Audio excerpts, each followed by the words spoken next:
Já parou para pensar por que o Brasil parece tão dividido? Por que a gente vive nesse clima de nós contra eles? Parece que a cada dia que passa, o abismo entre as pessoas só aumenta. De um lado, você tem os que defendem uma ideia, do outro, os que defendem a oposta. E no meio disso tudo, a gente se sente perdido, cansado dessa briga sem fim. Mas e se eu te disser que essa divisão toda não é por acaso? E se essa polarização for, na verdade, um projeto muito bem pensado? Pois é, hoje eu quero conversar com você sobre algo que talvez te deixe um pouco desconfortável, mas que é fundamental para a gente entender o que está acontecendo no nosso país. Vamos falar sobre como a mídia corporativa, a direita e a extrema-direita trabalham juntas para fabricar essa polarização política e principalmente a financeira entre ricos e pobres. A ideia é criar um inimigo, um culpado para todos os problemas, para que a gente nunca olhe para quem realmente se beneficia dessa bagunça. Vamos começar pela mídia. Pense nos grandes jornais, nas grandes emissoras de TV. Quem são os donos desses canais? São grandes conglomerados, muitas vezes ligados a bancos, a grandes indústrias, a famílias que estão no poder há gerações. Você acha mesmo que o principal interesse deles é informar você da forma mais isenta possível? Ou será que o objetivo é manter o sistema do jeito que está, um sistema que beneficia justamente eles? Eles fazem isso de uma forma muito sutil. Eles escolhem o que vira notícia e o que não vira. Uma greve por melhores salários pode ser retratada como uma baderna que atrapalha o trânsito, enquanto a sonegação de impostos de uma grande empresa raramente ganha a mesma atenção. Eles criam narrativas, a narrativa do vagabundo que não quer trabalhar, do pobre que tem muito filho,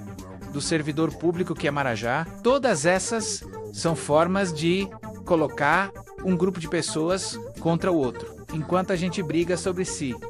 O Bolsa Família é justo ou não? Ninguém questiona os bilhões de reais em isenções fiscais que são dados para os super ricos. A gente discute o custo de uma universidade pública, mas não o lucro absurdo dos bancos. A mídia cria a cortina de fumaça perfeita. Eles jogam uma isca, um assunto polêmico, e a gente morde. N quanto. Isso a pauta de verdade.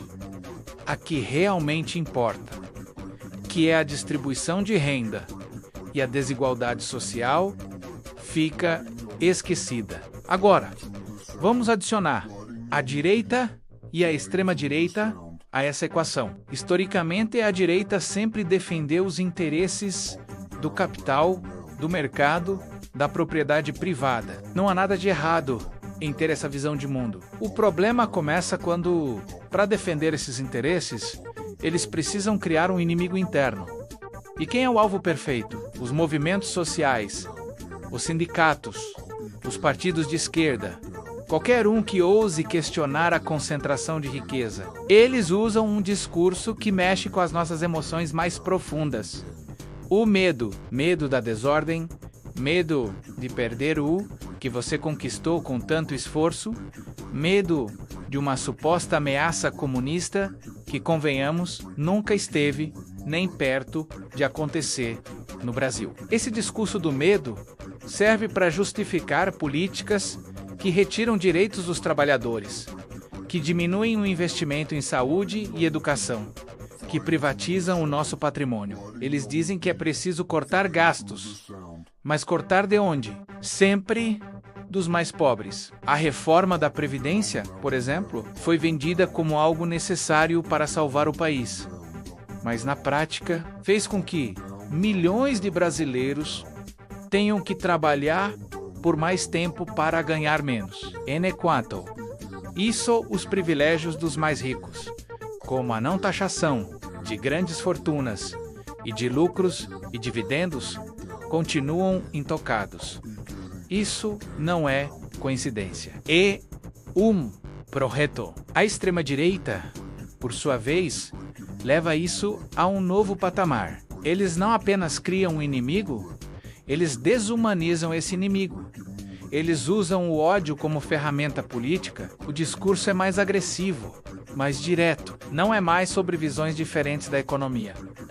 É sobre destruir o inimigo. Minorias, artistas, professores, cientistas, a imprensa. Todos viram alvos. A tática é simples: criar o caos.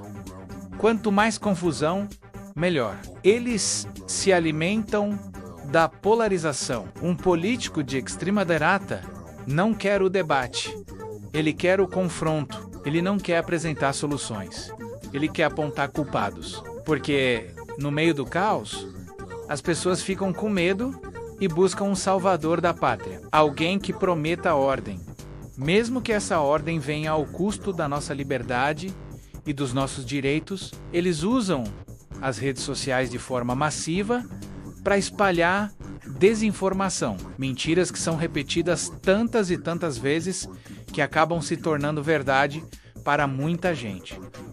Lembra do kit gay? Uma mentira descarada que foi usada para atacar professores e a comunidade LGBTQ e a mais. Esse é só um exemplo de como eles operam. Eles criam pânicos morais para desviar a atenção do que realmente importa: a economia. E aqui a gente chega no ponto central. A polarização política é apenas uma ferramenta para manter e aprofundar a polarização financeira. Quando a gente está ocupado brigando com o nosso vizinho, nosso colega de trabalho ou nosso parente por causa de política, a gente não percebe que o verdadeiro conflito não é entre esquerda e direita. O verdadeiro conflito é entre os 99% da população e aquele 1% que detém quase toda a riqueza do país. Eles querem que você, trabalhador,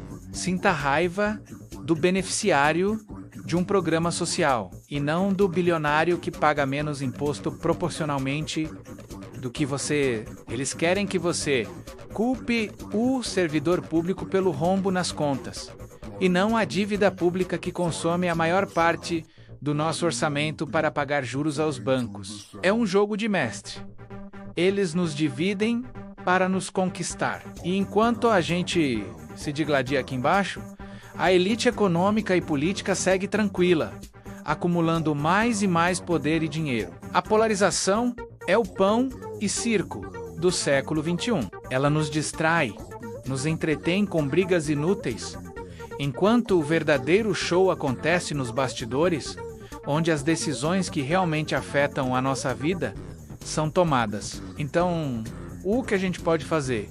O primeiro passo é ter consciência disso. É entender que essa briga que a gente vê todo dia na internet e na TV é, em grande parte, fabricada.